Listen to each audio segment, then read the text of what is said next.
सोलापुरातील पुण्यश्लोक अहिल्यादेवी होळकर सोलापूर विद्यापीठ येथे भारतरत्न डॉक्टर बाबासाहेब आंबेडकर जयंतीनिमित्त सामाजिक समता सप्ताहाचा उत्साहात शुभारंभ झाला।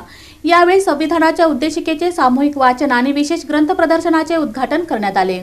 पुण्यश्लोक अहिल्यादेवी होळकर सोलापूर विद्यापीठात भारतरत्न डॉक्टर बाबासाहेब आंबेडकर जयंतीनिमित्त आयोजित डॉक्टर बाबासाहेब आंबेडकर सामाजिक समता सप्ताहाचा उत्साहात शुभारंभ करण्यात आला। यावेळी भारतीय संविधानाच्या उद्देशिकेचे सामूहिक वाचन करण्यात आले, तसेच विशेष ग्रंथ प्रदर्शनाचे उद्घाटनही पार पडले। विद्यापीठाचे कुलगुरू प्राध्यापक डॉक्टर प्रकाश महानवर यांच्या मार्गदर्शनाखाली सामाजिक समता सप्ताहाचे आयोजन करण्यात आले आहे। बुधवारी या सप्ताहाचे उद्घाटन विद्यापीठाचे प्रभारी कुलगुरू प्राध्यापक डॉक्टर लक्ष्मीकांत दामा यांच्या हस्ते झाले। कार्यक्रमात भारतरत्न डॉक्टर बाबासाहेब आंबेडकर अध्यासन केंद्राचे अध्यक्ष राजाभाऊ सरवदे, व्यवस्थापन परिषदेचे सदस्य प्राध्यापक देवानंद चिलवंत, प्रभारी कुलसचिव डॉक्टर अतुल लकडे, अध्यासन समन्वयक डॉक्टर गौतम कांबळे, ज्ञानस्त्रोत केंद्राचे संचालक डॉक्टर अनिल घनवट, परीक्षा विभागाचे संचालक डॉक्टर श्रीकांत अंधारे तसेच विद्यार्थी विकास विभागाचे संचालक डॉक्टर केदारनाथ काळवणे यांची प्रमुख उपस्थिती होती। विद्यापीठाच्या कर्मवीर डॉक्टर मामासाहेब जगदाळे ज्ञानस्त्रोत केंद्रात डॉक्टर बाबासाहेब आंबेडकर यांच्या विचार, साहित्य व सामाजिक चळवळींवर आधारित विशेष ग्रंथ प्रदर्शनाचे आयोजन करण्यात आले आहे। 14 एप्रिल पर्यंत सर्वांसाठी खुले असलेल्या या प्रदर्शनात एकूण 140 ग्रंथांचा समावेश असून भारतीय संविधान, बहिष्कृत भारत, मूकनायक, डॉक्टर बाबासाहेब आंबेडकर यांचे लेखन व भाषणखंड तसेच बाबासाहेबांचे सोलापूरचे ऋणानुबंध